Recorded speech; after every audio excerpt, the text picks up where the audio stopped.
So it's week 6 in the mentorship, halfway through this week. So it's a 12-week course, if you want to call it that. Obviously, really, it's a lifelong access. Everybody has access indefinitely. So really, it continues after that 12 weeks. But for the core content, we're on week 6. And week 6, there's some new content there on growing the business. But really, it's about consolidating the last 5 weeks now as well, because we've covered a lot of the system in the last 5 weeks. There's been some good videos posted up into the Facebook group where we're looking at some more in-depth discussion now about some of the concepts we've already talked about. And there's been some really good discussions from people on the group. I think, like I said in the previous video, we're really lucky this year on the mentorship now. We've got a lot of people in that group and from different backgrounds. We've got a lot of osteopaths, we've got some chiropractors, we've got a lot of sports therapists, a lot of physiotherapists, a lot of athletic rehab therapists. So there's a lot of people from different backgrounds in the group now, and there's some really good high-level discussion in there too. And obviously from different parts of the world, we've got people from America, Australia, New Zealand, Ireland, England, Bahrain, all over the world. So it's really good discussions going on in the Facebook group at the moment, and long may that continue. So we had a good coaching call this morning. Dave took the coaching call this morning. I got a bit of a lie-in. So we're just again recapping the last 5 weeks to date, and then talking a little bit about the Module 6 content as well. Really looking forward now to taking all that stuff from the last 5 weeks and applying it now to the next few modules, which is more about the higher level return to play stuff. So it's really good time. The mentorship, the momentum is doing really good. Some really good questions. I'm really looking forward to the next few weeks.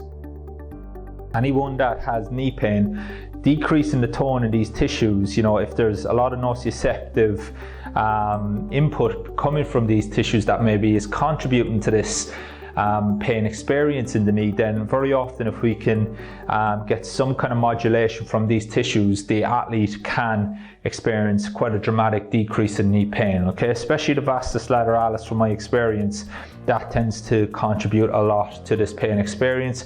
Once we get that modulation through that, then very often we can change symptoms. This episode I want to talk about some key lessons and I suppose topics that therapists learned in Module 5, which is all about the cervical spine.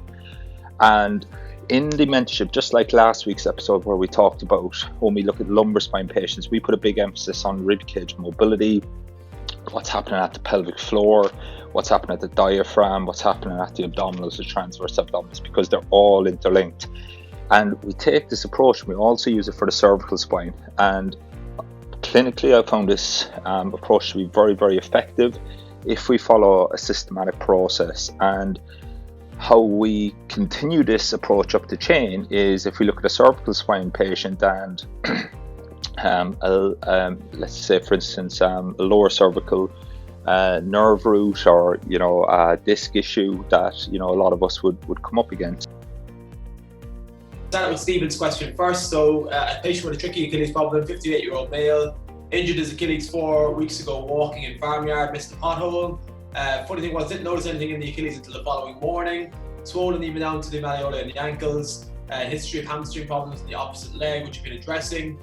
Makes progress, but then can be injured by simply stepping down on a protractor, steps, etc. I've tried to get him to do heel raises with bent knee at the wall, but can't progress it. Some days he can tolerate lows, other days it's too sore.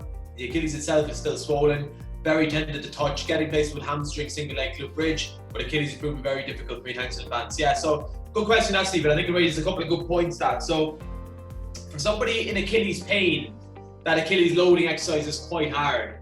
So like that would almost be like an end stage progression, really, is getting to that position where he's really able to bounce the heel and tap the heel with the knee bent, because that's going to put a lot of load through the Achilles. So if he's still got some swelling and sensitivity there, I actually wouldn't have him on that exercise yet. Then what I might do is I might just get him into that position where he's loading on the wall and just hold it for an isometric. So he's just squashing gently as he inhales, relax the exhales through the midfoot with the heel slightly off the floor, but he's not tapping, he's just holding that position.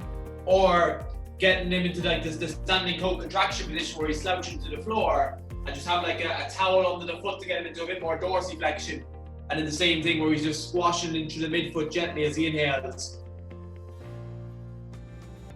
And last question so far is, how do you modify the system for older clients? So obviously you probably heard Dave talking about the system that he uses, that we use here in the clinic and he uses in professional sport. and how would you modify that for older clients? So first of all, on that point, in the clinic here, we treat a lot of older clients here, and we use the same system that they've used in professional sports. So the system itself stays the same. What might modify, obviously, is the loads that we're using, the exercises we're using, etc. But the thought process and the system still stays the same. Obviously, if we might just be using slightly different exercises depending on what that person wants to do. The big thing is we need to get a real clear vision of what the ideal outcome is for that patient.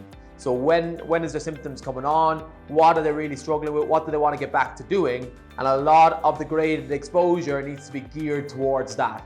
So I suppose, and this isn't just for older patients, this is for any patient that walks through the door. Obviously, professional sport is always going to be to get back on the field. But when it gets to the private practice, it's okay, what's the ideal outcome here? And what graded exposure steps do we need to take to get there? So the system stays the same, but obviously exercises and the levels of load and speed variables, etc. that you use might be slightly different. So I suppose that's the only modification that's made for older patients, and obviously anybody else that you need to make modifications for as well.